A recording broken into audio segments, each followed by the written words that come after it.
Baba Suso Yeshuna Maku Chimyobare Yaulare Yaw Sidai Apoma Sechamachi Hana Chamachi Wingin Chamachin Sijabasi Dine Senoka Pyongle Chin Namu Ajangu Adit Katabi Pyotoma Pibare Dihaka Pyongle Chin Namu Suraka Mayune Pyongle Turine Simane Pyongle Turi Ajang Pibare Dine Diha Pyopu Piakin Aluro Shida Tojo Sono Pyoya Chimpede Yongchi to the Yaw Anine Sono Doka Simande Pyongle Turila Mayune Pyongle Turila Sura Kukuku Tipu Ematama Ayichira Pide Mamyo Lembene Ubama Repcharu Batukuku Yaushila Yin Simande Pyongle Turibe Yautoma Pide Mayune Pyongle Turi Jankema Pide Era Chong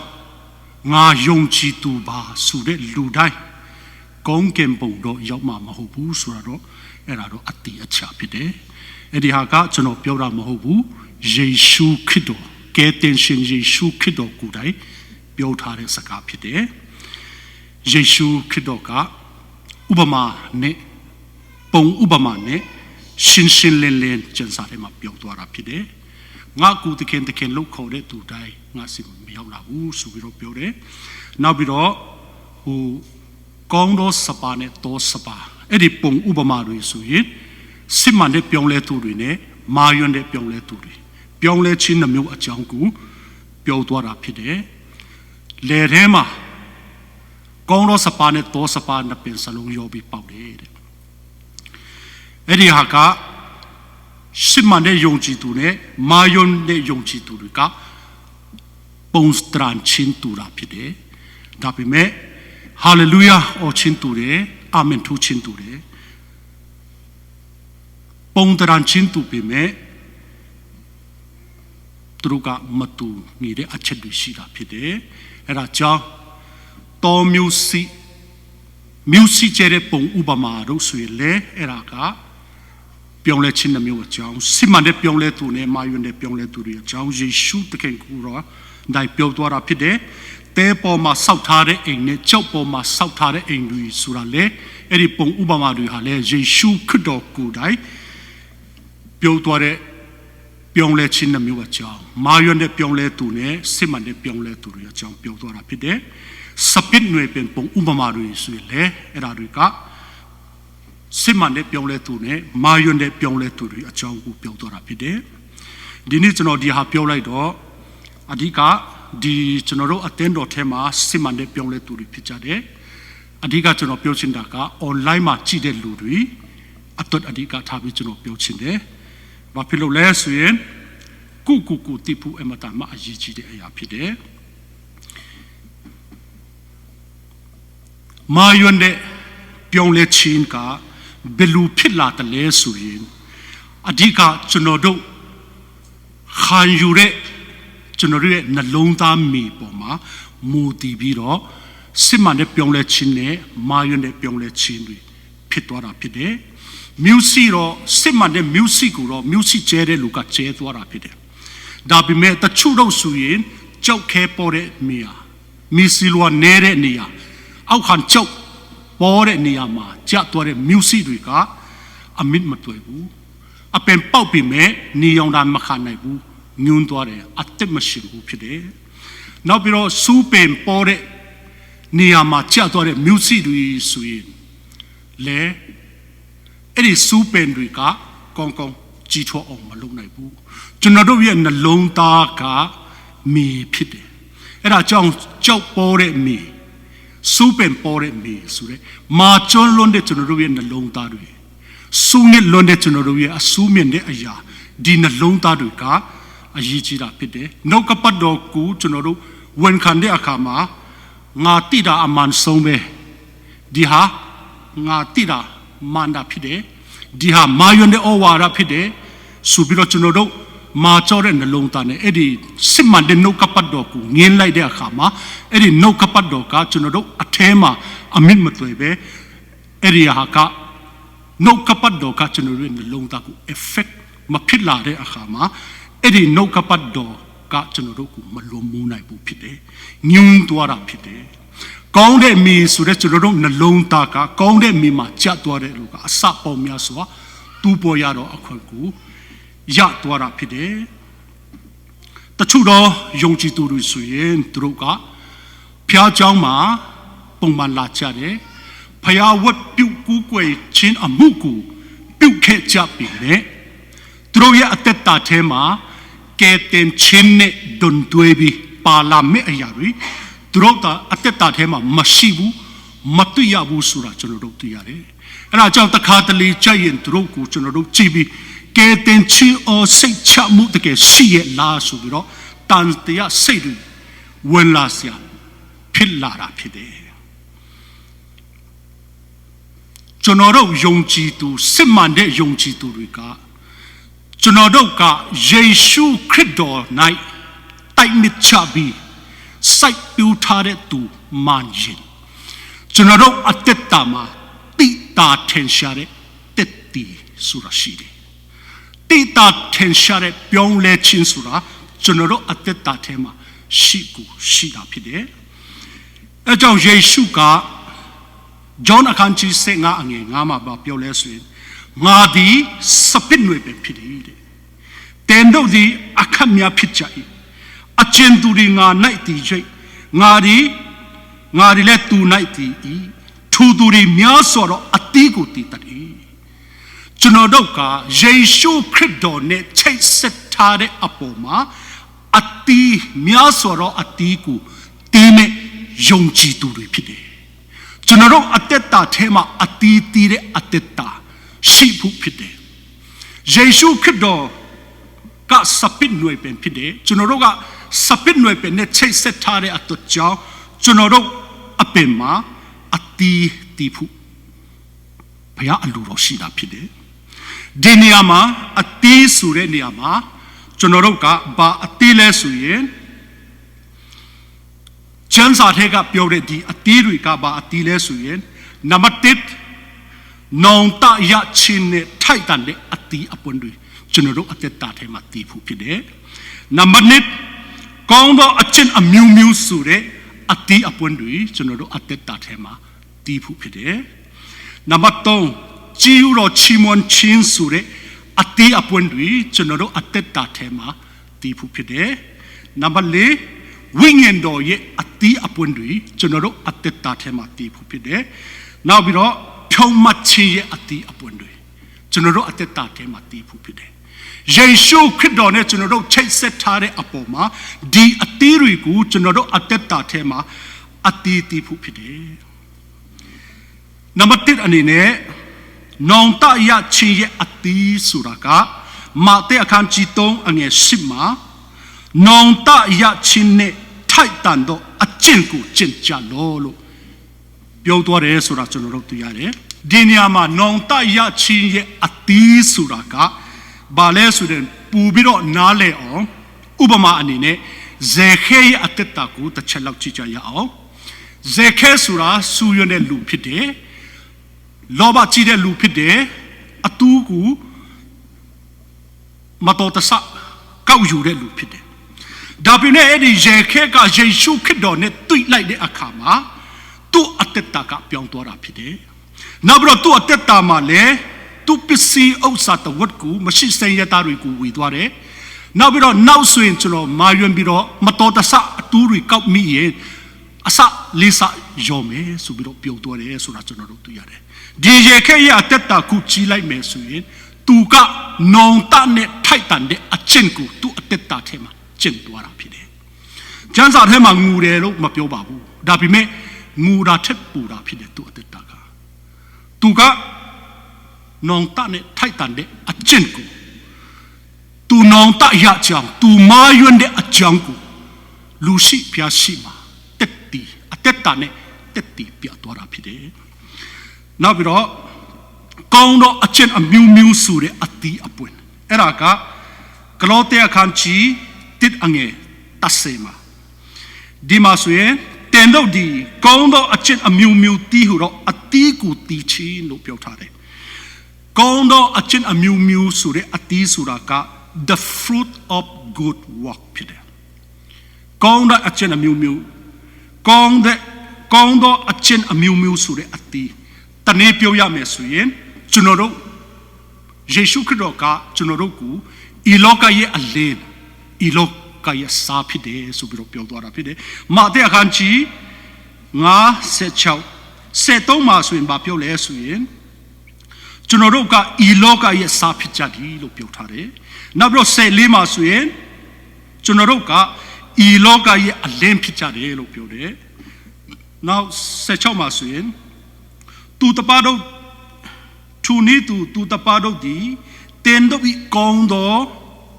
အချင်းကိုမြင်၍ကောင်းကင်ဘုံ၌ရှိတော်မူသောတင်တို့ဤအဖဤဂုံတော်ကိုချီးမွမ်းစီခြင်းကသူတပါရှိ၌တင်တို့ဤအလင်းကိုလင်းရှိကြတော့ကောင်းတဲ့အချင်းအမျိုးမျိုးဆိုတဲ့အရာကကျွန်တော်တို့ကယေရှုခရစ်တော်ကျွန်တော်တို့ရှိတဲ့အပေါ်မှာကျွန်တော်တို့တီးခံခြင်းအမှုတွေလူတွေကမတော်တဆမတရားဆွဆွဲတဲ့အခါမှာစိတ်ဆူတင်ရတာနဲ့တင်မစိတ်ဆူပဲနဲ့တီးခံတဲ့အရာတွေကအဲ့ဓာတွေကလည်းကောင်းသောအကျင့်ထဲမှာပါတာဖြစ်တယ်။နောက်ပြီးတော့သူများကိုကူညီမဆပြီးတဲ့အရာသူများကိုဒုက္ခရောက်တဲ့လူကိုကျွန်တော်တို့ကူညီမဆပြီးတဲ့အရာတွေအဲ့ဓာတွေဟာလည်းကောင်းသောအကျင့်အမျိုးမျိုးထဲမှာ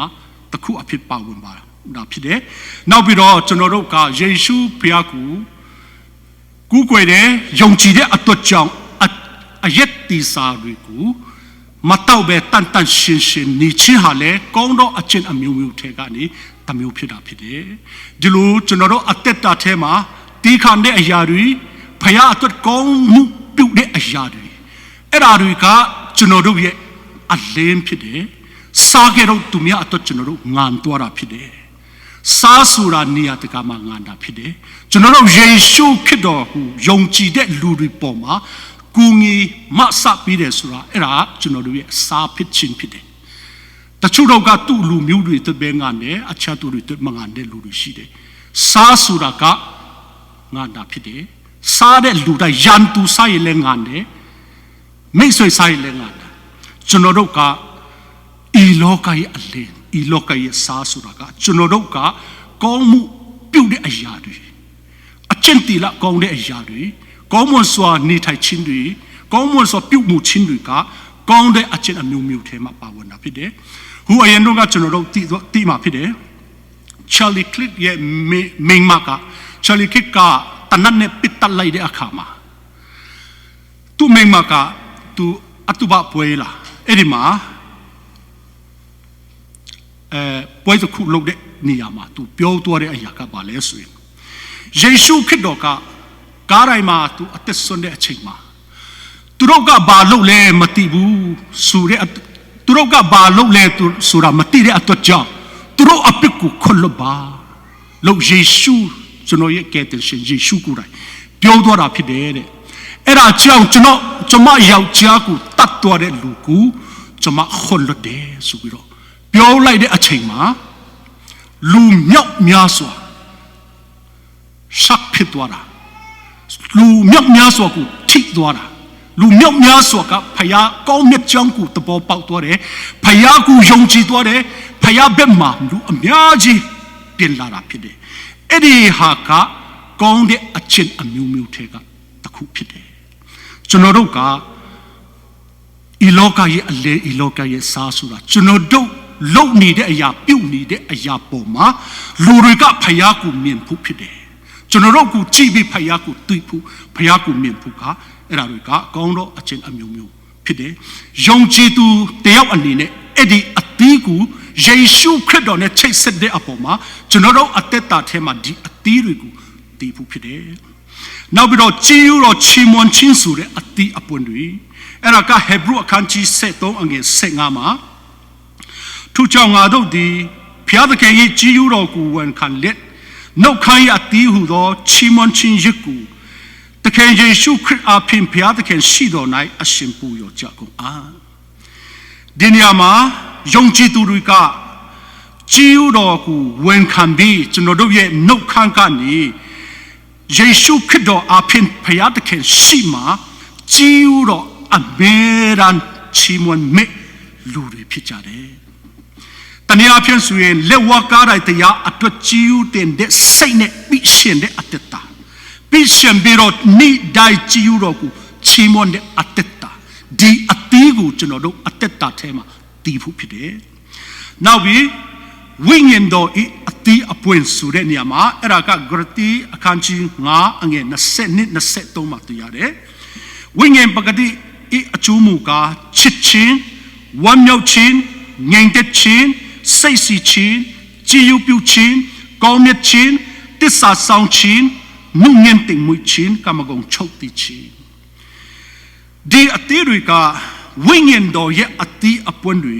ဆိုတာကကျွန်တော်တို့အတ္တတာထဲမှာဒီအသီးအပွင့်တွေတည်ဖို့ဖြစ်တယ်ချစ်ချင်းမေတ္တာဆိုတဲ့နေရာမှာချစ်ချင်းဆိုတဲ့ဟာကချစ်ချင်းထဲမှာမေတ္တာရှိတယ်ဂရုဏာစိတ်ရှိတယ်ခွလွတ်ခြင်းတရားရှိတယ်နောက်ပြီးတော့ချစ်ချင်းမေတ္တာကရဲ့အကိုက်အခတ်တွေကဘာလဲဆိုရင်ခွလွတ်ခြင်းမေတ္တာရှိခြင်းကြည်ယူပြုခြင်းဆိုတဲ့အရာတွေချစ်ချင်းမေတ္တာထဲမှာပါတာဖြစ်တယ်ကျွန်တော်တို့က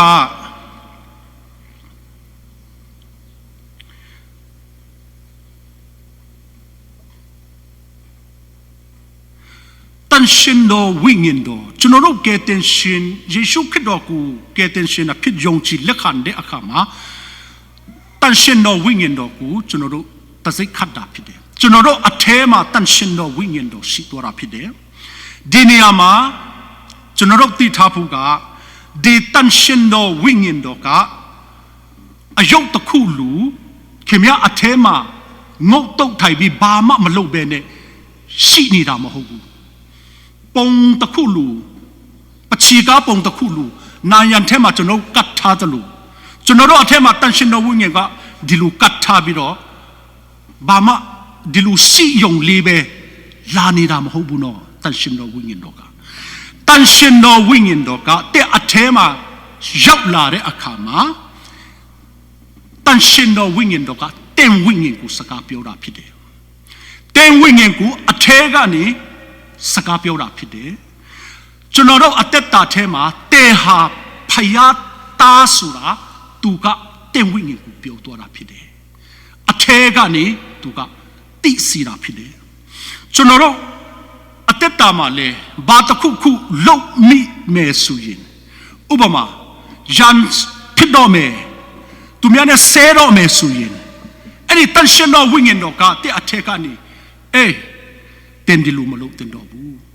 တင်ဒီလိုမလုပ်ရဘူးအဲ့ဒါဖယားလို့တော့မရှိဘူးတင်မလုပ်ရဘူးဆိုပြီးတော့အထဲကနေတင်ကိုတွန်းတင်ပေးတယ်နောက်ပြီးတော့မတော်တဆကျွန်တော်တို့မကောင်းလို့အပစ်တစ်ခုခုလုပ်မိတယ်ဆိုရင်လေအဲ့ဒီတန်ရှင်တော်ဝိညာဉ်တော်ကတင်မနေပြီနော်တင်လုံတာမာနေပြီနော်ဆိုပြီးတော့တဲ့အမားကိုထောက်ပြီးတင်နောင်တနဲ့ဖယားတခင်ရှိမှပြင်လာဖို့အဲ့ဒီတန်ရှင်တော်ဝိညာဉ်တော်ကတဲ့အထက်ကနေပြုတ်ပြင်ပေးတာဖြစ်တယ်တရက်ပြီးတရက်သူကပြုတ်ပြင်ပြောင်းလဲနေတာဖြစ်တယ်တဲ့အထဲမှာရှိပြီးတော့ငုတ်တုတ်ထိုက်ပြီးအယုတ်တစ်ခုလိုအလကားရှုပ်နေတာမဟုတ်ဘူးအလုတ်လုတ်တယ်အဲ့ဒါကြောင့်စစ်မှန်တဲ့ယုံကြည်သူတွေအထဲမှာတန်ရှင်တော်ဝိညာဉ်တော်ရှိမရှိတဲ့သိချင်ရင်အဲ့ဒီတန်ရှင်တော်ဝိညာဉ်တော်ရှိလာတဲ့အခါမှာတဲ့အပစ်တစ်ခုခုလုတ်မိတယ်ဆိုရင်တဲ့အထဲကနေလုံးဝမပြောတော့ဘူးအပစ်ထဲမှာတင်ပြုံမှာမဟုတ်တော့ဘူးဒါပေမဲ့ကျွန်တော်တို့တန်ရှင်တော်ဝိညာဉ်တော်ရှိတယ်ဆိုပြီးမှဘာပစ်ပဲလို့ဘာနောင်တမလည်းမရဘူးဘာမှပျော်မွေ့နေတယ်အပစ်ထဲမှာပျော်မွေ့နေတယ်ဆိုရင်တင်ကတန်ရှင်တော်ဝိညာဉ်တော်လူနေတာဖြစ်တယ်တန်ရှင်တော်ဝိညာဉ်တော်ရှိတဲ့အခါမှာယေရှုခရစ်တော်နဲ့တူအောင်တရက်ပြီးတရက်ပြုတ်ပြင်ပြောင်းလဲစီတာဖြစ်တယ်အဲ့ဒါကြောင့်ကျွန်တော်တို့အထဲမှာတန်ရှင်တော်ဝိညာဉ်တော်ရှိမရှိသိချင်ရင်အဲ့ဒီအချက်တွေကတဲ့အထဲမှာတန်ရှင်တော်ဝိညာဉ်တော်ရှိကြောင်းကိုသူကတည်တည်ထူမှာဖြစ်တယ်နောက်ပြီးတော့ဖြောင်းမချင်းရဲ့အတီးအဲ့ဒါကဖိလိပ္ပအခန်းကြီး1အငယ်7မှာယေရှုခရစ်အပြင်ဖျားသခင်ဤ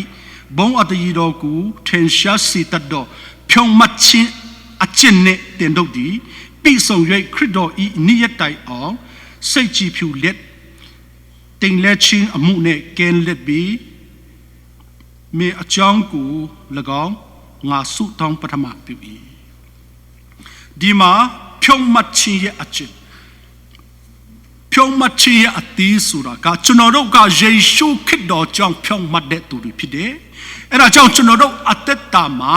ကျွန်တော်တို့အရက်တွေမူပြီးရန်ကာပြီးဖြစ်နေတယ်ဆိုရင်ကျွန်တော်တို့အသက်တာကိုကြည့်ပြီးဘယ်သူမှဖခင်ကိုမြင်မှာမဟုတ်ဘူးအဲ့ဒါကြောင့်ကျွန်တော်တို့ယုံကြည်သူဆိုရင်ယေရှုခရစ်တော်ကြောင့်ဖြောင့်မတ်တဲ့သူတွေဖြစ်တဲ့အတူကြောင့်ကျွန်တော်တို့အသက်တာမှာလည်းစင်ချင်တဲ့အသက်တာရှိဖို့ဖြစ်တယ်ကျွန်တော်တို့အသက်တာကြောင့်ဘုန်းတော်ထင်ရှားရှိတဲ့အသက်တာရှိဖို့ဖြစ်တယ်ယေရှုခရစ်တော်နဲ့တင်နဲ့ချိတ်ဆက်ထားတဲ့အပေါ်မှာတီးလာမဲ့ယုံကြည်သူတယောက်အနေနဲ့တီးလာမဲ့အတီးအပွန်းတွေကအဲ့ဒီအတီးအပွန်းတွေဖြစ်တယ်ခုနကျွန်တော်ပြောသွားတဲ့ကဲတင်ချင်းနဲ့ဒွန်တွဲပြီးပါလာမဲ့အရာဆိုတာဒီအတီးအပွန်းတွေဖြစ်တယ်ကျွန်တော်တို့အသက်တာထဲမှာဒီအတီးအပွန်းတွေမရှိဘူးဆိုရင်မာသဲအခန်းကြီး9ငယ်19မှာကောင်းသောအတီးမတီးသောအပင်ရှိသမျှကိုခုတ်လဲ၍မိထဲတို့ချလိုက်တတ်၏ကျွန်တော်တို့အသက်တာထဲမှာဒီကောင်းတဲ့အတီးဆိုတဲ့ဒီအတီးတွေမတီးတဲ့အသက်တာရှိတဲ့အပင်ဟူသမျှအကုန်လုံးခုတ်လဲပြီးမိထဲမှာရှုမယ်လို့ကျမ်းစာကအတီးအလင်းပြောသွားတာဖြစ်တယ်ကဲတင်ချင်းနဲ့ဒွန်တွဲပြီးပါလာမဲ့အရာဆိုတာကဒီအတီးအပွန်းတွေဖြစ်တယ်တချို့တော့ယုံကြည်သူတွေမှာဒီအတီးအပွန်းတွေကျွန်တော်တို့မတွေ့ရဘူးဘာဖြစ်လို့လဲဆိုရင်ကျွန်တော်တို့က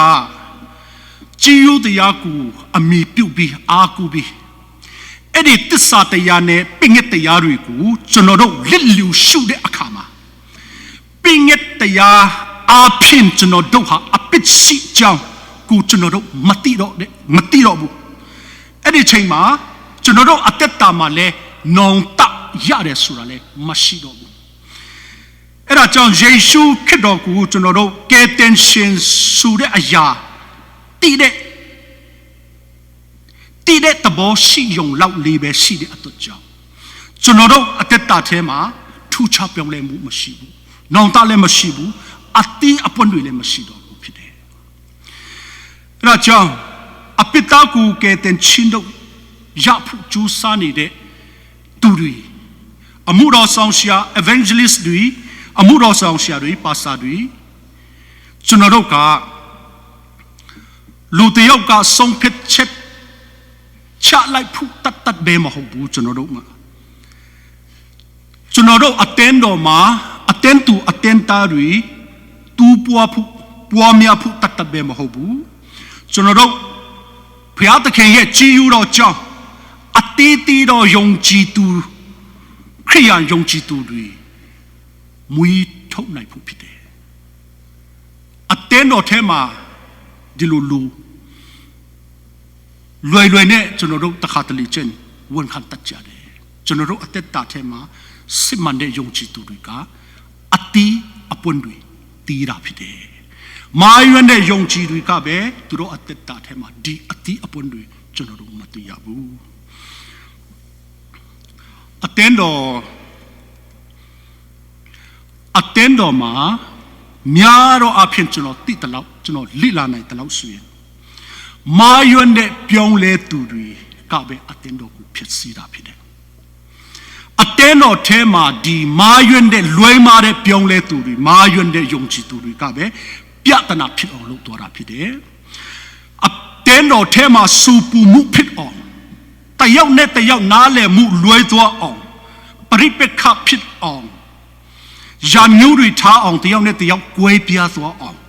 လုံနေတဲ့လူကမာယွန်းတဲ့ယုံကြည်သူတွေလွဲမားတဲ့ယုံကြည်သူတွေပဲဖြစ်တယ်စစ်မှန်တဲ့ယုံကြည်သူတွေကအတင်းတော်ကိုတည်ဆောက်တယ်မာယွန်းတဲ့ယုံကြည်သူတွေကပဲတယောက်နဲ့တယောက်ပြဿနာဖြစ်အောင်ပရိပက္ခဖြစ်အောင်စူပူအောင်လုပ်ပြီးအတင်းတော်ကိုကွဲပြားအောင်လုပ်တယ်ဒီအတင်းတော်ကယေရှုခရစ်တော်အသွေးတော်နဲ့ဝေထားတဲ့အ တင်းတော်ဖြစ်တယ်ယုံစစ်မှန်တဲ့ယုံကြည်သူတယောက်ကတန်ဖိုးထားတယ်ဒါပေမဲ့မာယွန်းတဲ့ယုံကြည်သူကတန်ဖိုးမထားဘူးအဲ့ဒီလူတွေကို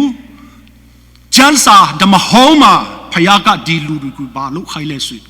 မြင်မြူခိုင်းပြလိုက်တယ်ဖြစ်တယ်အဲ့ဒီမာယွန်းတဲ့လွိမာတဲ့သူတွေမာယွန်းတဲ့ပြောင်းလဲသူတွေကဖခင်เจ้าမှာရှိခဲ့ကြပြီပဲဖခင်เจ้าမှာကျွန်တော်တို့ဝတ်ပြုတ်ကူးကွယ်ချက်အမှုကိုပြုခဲ့ပြီမဲ့သူတို့ဟာယေရှုခရစ်တော်ရဲ့ခန္ဓာကိုယ်ထဲမှာမပါဘူးပြင်ပလူတွေဖြစ်တယ်သူတို့မှာဘာဖြစ်လို့လဲဆိုရင်သူတို့မှာအဂိုင်းအခတ်တွေတော့များပြီမဲ့သူတို့မှာအတီးအပွင့်မရှိဘူးအဲ့ဒါကြောင့်ဒီအတီးအပွင့်မရှိတဲ့လူတွေကဟုတ်လဲချင်းခါရမှာဖြစ်တယ်အတီးတည်းတဲ့အတ္တစစ်မှန်တဲ့ယုံကြည်သူဆိုတာကခရစ်တော်၌တကယ်တိုင်မချပြီးစိုက်ပြူထားတဲ့သူတွေဖြစ်တဲ့အတူကြောင့်သူတို့အတ္တတဲထဲမှာတိတာထင်ရှားတဲ့အတီးအပွင့်တွေပွင့်တာဖြစ်တယ်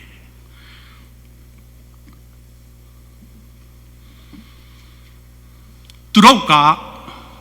ကျမ်းစာထဲမှာလည်းပြောထားတယ်သူဤခြုံပြီးတောခွေးကသူဤခြုံပြီးလာတကယ်လို့ဖြစ်တယ်သူတို့အထဲကအပြင်ပန်းကြံကနှုတ်ငင်းတင်မွေးပြီမဲ့အထဲကကြံတန်တာဖြစ်တယ်အထဲကအမုန်းနဲ့ပြီးနေတယ်အထဲကရုပ်မှချင်းနဲ့ပြီးနေတယ်ဒါပေမဲ့သူဤခြုံထားတဲ့တောခွေးကဲလို့ဖြစ်တယ်အပြင်ပန်းတော့သူကဲလို့ဖြူဖွေးပြီမဲ့နှုတ်ငင်းတင်မွေးပြီမဲ့အထဲကကြံတန်တယ်လို့ကျမ်းစာထဲမှာကောင်းကောင်းပြောထားတာဖြစ်တယ်မာတဲ့အခန်းကြီးခေါ်ငယ်27မှာဖျားတခင်ကငါကိုရှောက်တော်သူတိုင်းကောင်းကင်နိုင်ငံတို့ဝရရကြလိမ့်မယ်မဟုတ်အဲ့ဒါကြောင့်ယေရှုခရစ်တော်ကသူ့ကိုတခင်လို့ခေါ်တဲ့သူတိုင်းကောင်းကင်မှာဝရမှာမဟုတ်ဘူးအဲ့ဒီချိန်မှာယေရှုကတင်တို့ကိုငါမသိဘူးအဒမမှုပြုတော်သူတွေလို့ပြောသွားတယ်ဆိုတာကျွန်တော်သိရတယ်ဒီနေရာမှာဆိုရင်အဲ့ဒီလိုပြောတဲ့လူတွေကငါ20နှစ်မှဆိုရင်သူတို့ကဆုံးမဩဝါဒကိုပြီးတယ်တဲ့နောက်ပြီးတော့နတ်ဆူတို့ကိုနင်ထုတ်တယ်လို့ပြောတယ်ကိုရောအခွင့်နဲ့များစွာတော့တကူကိုပြတယ်တဲ့ဒီလူတွေကယူယုံကြည်တာမန်ယုံကြည်သူတို့တော့မဖြစ်နိုင်ဘူးအမှုတော်ဆောင်ဒါမှမဟုတ်ဧဝံဂေလိဆရာဒါမှမဟုတ်တခုခုတော့တခုခုပဲသူတို့ကယူလူတွေတော့မဟုတ်ဘူးဒါပေမဲ့ယေရှုကတင်တို့ကငါမသိဘူးတဲ့ဒီနေရာမှာ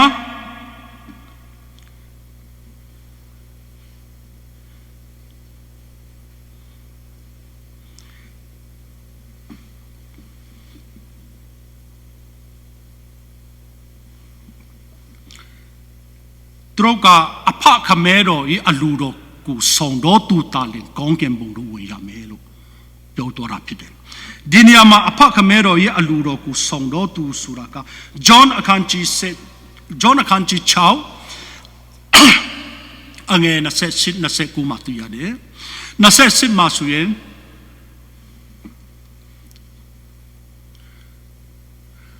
အဲ့ဒီချိန်မှာသူတို့ကလည်းဖယားတခင်ရဲ့အလူတော်နဲ့ညီတော့အချင်းအဘယ်တော့ပြုတ်ရမနေလို့သူတို့မေးတဲ့အခါမှာယေရှုကလည်းဖယားတခင်စီလွတ်တော်မူတော့သူကိုယုံကြည်ခြင်းအချင်းအလူတော်နဲ့ညီတော့အချင်းတီဟုတ်မိန်တော်မူ၏ယေရှုခရစ်တော်ကိုယုံကြည်တဲ့အချင်းဒီနှစ်ခုပေါင်းထားတယ်နော်ဒီဟာကိုကျွန်တော်တို့ပူပြီးတော့နားလဲအောင်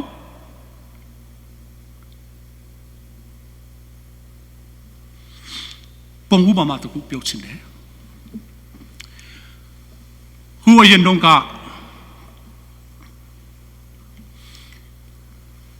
ကန်ချီနာမှာအယံတရလာပါတဲ့ကန်ချီတစ်ခုရှိတယ်အဲ့ဒီချိန်မှာဒီနေရာမှာလူတွေများစွာနေကြတယ် အဲ့ဒီကမ်းခြေတာယာလှပတဲ့ကမ်းခြေနားမှာလူအများကြီးနေကြတယ်ဒါပေမဲ့တနည်းကြတော့ဒီကမ်းခြေမှာတရင်တစ်ခုပေါ်လာတယ်ဒီကမ်းခြေဟာမကြခင်မှာလေမုန်တိုက်ပြီးရင်မြင့်မယ်ဆိုပြီးတော့တရင်ပေါ်လာတယ်အဲ့ဒီမှာရှိတဲ့ရွာသူရွာသားတွေကအကုန်လုံးဒီတရင်ကိုကြားလိုက်တယ်ကြားလိုက်တဲ့အခါမှာအဲ့ဒီချိန်မှာလူနှမျိုးနှစ်စားပေါ်လာတယ်ဆိုတော့ကျွန်တော်တို့သိရတယ်တချို့လူတန်းစားတွေကပထမလူတန်းစားတွေကချက်ချင်းပစ္စည်းတင်ပြီးအဲ့ဒီကနေသူတို့ထွက်သွားကြတယ်ဒါပေမဲ့တချို့ဒုတိယလူတန်းစားတွေကသူတို့ကကြားတယ်ယုံတယ်ဒါပေမဲ့အဲ့ဒီလောက်ကြီးတော့ဖြစ်မထင်ပါဘူးဆိုပြီးတော့သူတို့နည်းနည်းပေါ့ရော့ထားပြီးသူတို့ကအီစီနေကြတယ်ထမင်းစားတဲ့လူတွေလဲဆိုရင်ထမင်းလဲပြီးအောင်အီစီစားလိုက်တယ်ပထမလူတွေကထမင်းစားတာတော့မှချက်ချင်းချက်ပြီးပစ္စည်းထည့်ပြီးသူတို့ထွက်ပြေးသွားတယ်ဒီနေရာမှာ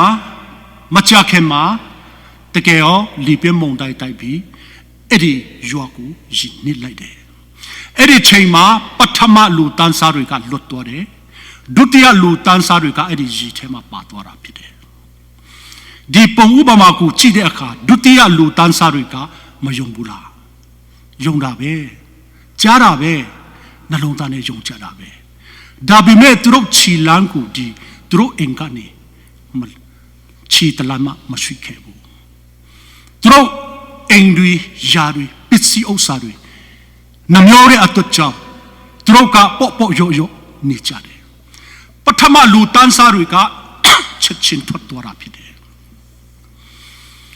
သူတို့ကမယုံဘူးလားဆိုရင်ယုံပါတယ်ဒါပေမဲ့ကျွန်တော်တို့သိထားဖို့က faith ဆိုတဲ့ယုံကြည်ခြင်းကအကျင့်ပါတဲ့ယုံကြည်ခြင်းဖြစ်တယ်ယုံကြည်တဲ့အတော့ကြောင့်သူတို့ကလက်တွေ့ခြေလန်းသွားတာဖြစ်တယ်ဒုတိယလူတန်းစားတွေကယုံကြည်ပြီးမဲ့ခြေတလားမလန်းခဲ့ဘူးအခုနောက်ဆုံးတော့အချိန်ကာလမှာယုံကြည်သူခရိယန်တွေဒီဒုတိယလူတန်းစားနဲ့တူတဲ့ယုံကြည်သူတွေမြောက်များစွာရှိနေပြီဖြစ်တယ်ကျွန်တော်တို့ပစတ်ကနေတော့ယုံကြည်တော့ပြောချဒါပဲဒါပေမဲ့ကျွန်တော်တို့အသက်တာထဲမှာယာတိအရာတွေလောဘအရာတွေအတ္တတွေမာနတွေမစွန့်ပစ်နိုင်ဘူးအဲ့ဒါတွေနဲ့ပဲအလုတ်ရှုံနေတယ်ပစ္စည်းဥစ္စာဒဏတွေနဲ့ပဲကျွန်တော်တို့အလုတ်ရှုံနေတယ်မယုံဘူးလားယုံပါတယ်ပစတ်နဲ့လည်းပြောပါတယ်ဒါပေမဲ့ရည်ထဲမှာနစ်သွားတာဖြစ်တယ်အဲ့ဒီနစ်ကြရင်ယေရှုခရစ်တော်ရဲ့ပလန်ရှိမှာတင့်ကူငါမသိဘူးဆိုတဲ့စကားတွေကျွန်တော်တို့အဲ့ဒီအချိန်မှာနောင်တရရင်အချိန်နောင်သွားမှာဖြစ်တယ်အဲ့ဒါကြောင့်အခုချိန်မှာကျွန်တော်တို့စဉ်းစားမယ့်အချိန်ရှိတယ်အခုချိန်ကကျွန်တော်တို့အခွင့်အရေးရှိတဲ့အချိန်ဖြစ်တယ်ပထမလူတန်းစားတွေလို့ကျွန်တော်တို့ယုံကြည်တယ်ဆိုရင်ယုံကြည်တဲ့အတိုင်းအသက်တာနဲ့ရှောက်လန်းတဲ့အသက်တာကအဲ့ဒီရည်ထဲကနေတင်းကိုလွတ်အောင်လုပ်ပေးနိုင်တဲ့အသက်တာဖြစ်တယ်ဒီဟာကသူတို့ကဒုတိယလူတွေကယုံကြည်တယ်ပြောပြနေအဲ့ဒါက self deception ဖြစ်တယ်သူတို့ကိုသူတို့လိမ်လေတာလေဖြာတာဖြစ်တယ်ပစံနေတော့ယုံကြည်တယ်ဒါပေမဲ့အသက်တာနဲ့မလျှော့လန်းဘူးခြေတလားမလန်းတဲ့အသက်တာကကုလေဖြာတဲ့လူကု self deception ဖြစ်တယ် faith ဆိုတာကယုံတဲ့အတိုင်းကျွန်တော်တို့အသက်တာနဲ့ရှောက်လန်းတဲ့အသက်တာဖြစ်တယ်ယေရှုခရစ်တော်ကအဒီချာရင်ယေရှုခရစ်တော်နဲ့တွေ့တဲ့အခါမှာတင့်ကိုငါမသိဘူးဆိုပြီးကျွန်တော်တို့နောင်တရရင်အချင်းနောင်သွားမှာဖြစ်ပါတယ်ယုံကြည်သူတွေကျွန်တော်တို့အသက်တာထဲမှာအတီးတီးတဲ့အသက်တာဘုရားလိုတော်ရှိတယ်ဒီအတီးတွေကယေရှုခရစ်တော်နဲ့ချိတ်ဆက်ထားတဲ့အပေါ်မှာကျွန်တော်တို့အသက်တာထဲမှာတည်မဲ့အတီးတွေဖြစ်တယ်ဒီအတီးတွေကျွန်တော်တို့အသက်တာထဲမှာကျွန်တော်တချို့တွေကတော့တည်ကြတယ်ဒီဟာကကောင်းသောအတီးဆိုတဲ့အတီးတွေတည်ဖို့ဖြစ်တယ်တချို့တွေကကောင်းသောအတီးမတည်ပြီမဲ့ဆူသောအတီးတွေတော့တည်ကြပါတယ်အမုန်းတွေတည်တယ်မနာလိုချင်းတွေပဲတည်တယ် အဆူမြင့်ချင်းတွေပဲကျွန်တော်တို့သိတယ်ဒီဟာတွေကကောင်းတဲ့အတီးမဟုတ်ဘူးဖျားတီးစီချင်တာကကောင်းတဲ့အတီးကိုတီးတဲ့တီးဖို့ဖြစ်တယ်တန်ရှင်တော်ဝိညာဉ်တော်ယေရှုခရစ်တော်နဲ့ချိတ်ဆက်ထားလို့တီးရမယ်အတီးတွေကကောင်းတဲ့အတီးတွေဖြစ်တယ်ကျွန်တော်တို့အထဲမှာတကယ်ကျွန်တော်တို့ကစစ်မှန်တဲ့ပြောင်းလဲသူတွေလားမာရွနဲ့ပြောင်းလဲသူတွေလားကိုတီးဖို့မတမအရေးကြီးတဲ့အရာဖြစ်တယ်နောက်ဆုံးနေ့ကတကယ်ရောက်လို့နေပြီတကယ်နေနေပြီဖြစ်တယ်ကိုတီးဖို့မတမအရေးကြီးတဲ့အရာဖြစ်တယ်နောက်ဆိုရင်ကျွန်တော်တို့ကနောက်ကျတော့လို့မဖြစ်ဘူးစစ်မှန်တဲ့ယုံကြည်သူတွေဒီမှာရှိတဲ့ညီကူမောင်နှမတွေကျွန်တော်တို့ကစစ်မှန်တဲ့ယုံကြည်သူတွေယေရှုခရစ်တော်၌တင်တိုက်မြချပြီးစိုက်တူထားတာမှယင်တိတာထင်ရှားတဲ့အတက်တီတော့တင်မှာရှိရမှာဖြစ်တယ်ကျွန်တော်တို့ဘယ်မှာတိုက်မြချထားတယ်လဲအတင်းမတင်းနိုင်ဘူးဆိုရင်တင်ကဘယ်မှာတိုက်မြချထားတယ်လဲကျွန်တော်တို့ယေရှုခရစ်တော်ပေါ်မှာတကယ်တိုက်မြချထားသလားတိုက်မြချထားတဲ့လူမှယင်အတေးတီးတယ်တန်ရှင်တော်ဝိညာဉ်တော်တဲ့အထဲမှာတကယ်ရှိရင်သူကတက်တီထူတယ်သူကတုံးတင်ပြီးတယ်ဆုံးမပြီးတယ်အဲ့ဒါကြောင့်ကျွန်တော်တို့အသက်တာထဲမှာကျွန်တော်တို့ကစစ်မှန်တဲ့ယုံကြည်သူလားမာရွနဲ့ယုံကြည်သူလားဆိုတာကိုတိဖို့ကိုစင်ချင်ဖို့အချိန်ရှိတဲ့အတွက်ကြောင့်အရောက်စီတိုင်းနားလဲအောင်တန်ရှင်တော်ဝိညာဉ်တော်မဆာပါစီယူတင်ပါတယ်